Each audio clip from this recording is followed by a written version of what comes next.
Assalamualaikum warahmatullahi wabarakatuh. Ini sebelumnya terima kasih untuk Cengker Ma'iyah yang memberikan video-video singkat tentang Cak Nun. Ya, mari kita simak. Kalau manusia menemukan batasnya, maka dia sejati dan dia suci dan dia selamat. Itu kira-kira. Dowo ya, tapi intinya seperti itu. Tolong baca surat An-Nur. Nanti Anda akan punya pencapaian yakatu zaitu hayuti walau tamsa sunar. Pikiran dan hatimu dengan manajemen yang baik, nanti akhirnya kamu itu tidak usah dikasih dorongan apapun, tidak perlu motivasi, itu kamu menyala. Yuti walau lam tamsa sunar, kamu itu bisa menyala. Nah, sekarang ini adalah zaman di mana orang tidak bisa menyala, sehingga yang populer sekarang, yang sangat laku sekarang adalah bisnis motivasi.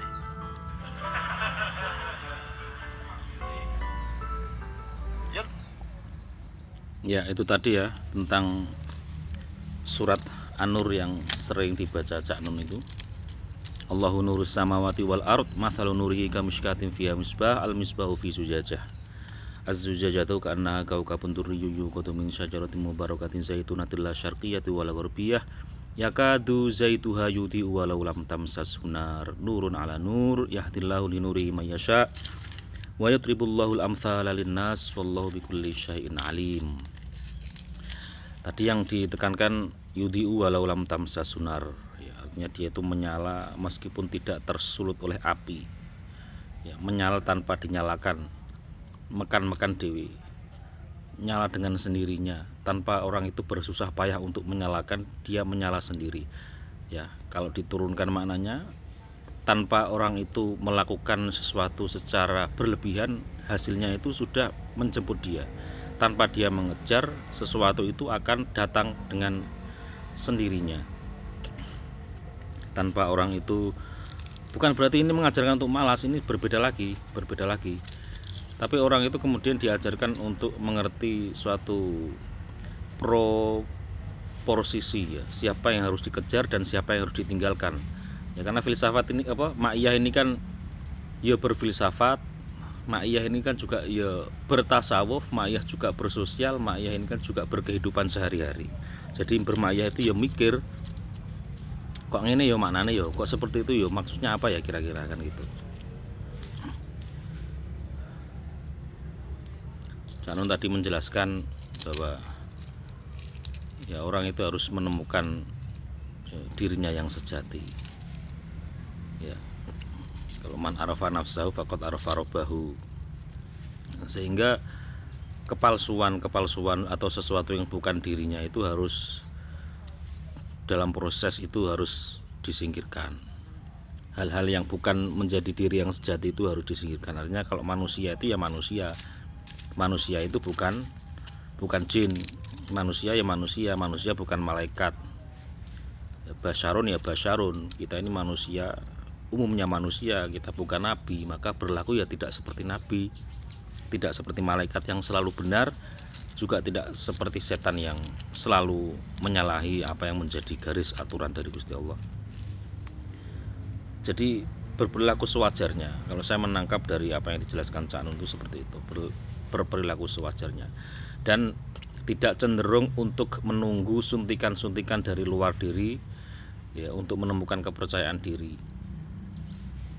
Ibaratnya di dalam satu komunitas, entah itu dalam satu rumah atau dalam satu komunitas apapun saja, itu pasti sudah ada yang namanya orang-orang yang diberikan bakat oleh Allah untuk melakukan sesuatu. Misalnya ada yang ahli masak, ada yang ahli bangunan, ada yang ahli berdagang, ya, dan sebagainya.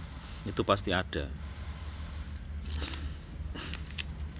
Sehingga tugas kita hanya menemukan, sebenarnya mengawal supaya orang itu menemukan bakatnya masing-masing.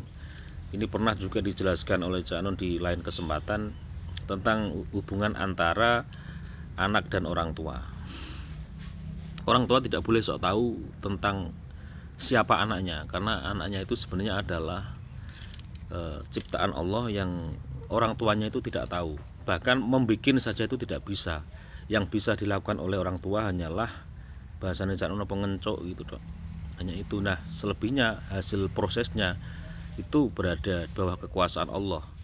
Sehingga ketika anak itu tumbuh, Ya, tugas orang tua ya mengawal, mengenali bakatnya, mendoakan.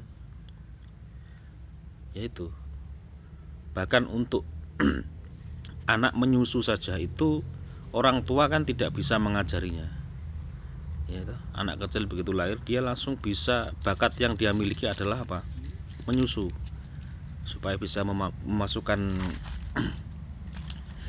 hal-hal yang dibutuhkan ke dalam tubuhnya. Kemudian mengajarinya untuk tertawa juga tidak bisa. Yang bisa dilakukan oleh orang tua adalah ngudang atau ngeliling atau ciluba. Tapi tertawanya itu bukan orang tuanya yang membuatnya. Menangis juga seperti itu. Kemampuan anak ya tertawa, menangis, menyusui kan gitu. Ya. Buang air besar, buang air kecil.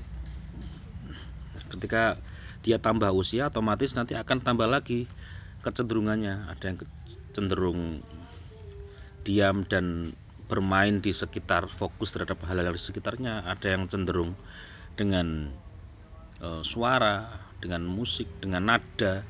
Ada yang cenderung dengan gerak fisik, ya. Makanya itulah pentingnya orang belajar secara terus-menerus untuk menemukan diri yang sejati. Saya menangkapnya seperti itu. Atau bahkan seorang petani misalnya, petani memanen itu ya tugasnya kan hanya menanam, memupuk, ya nanti kalau sudah selesai memanen kan gitu. Nah, sedangkan proses pertumbuhan, penjagaan secara utuh, secara full, ya, itu kan bukan petaninya, ya, tetapi proses alamiah, yang mana proses alamiah itu bersandar pada hukum-hukum yang sudah Allah tetapkan, ya, sehingga petani tidak bisa menjamin bahwa itu akan panen atau tidak. Lagi-lagi ketemu lagi sama Allah kan gitu.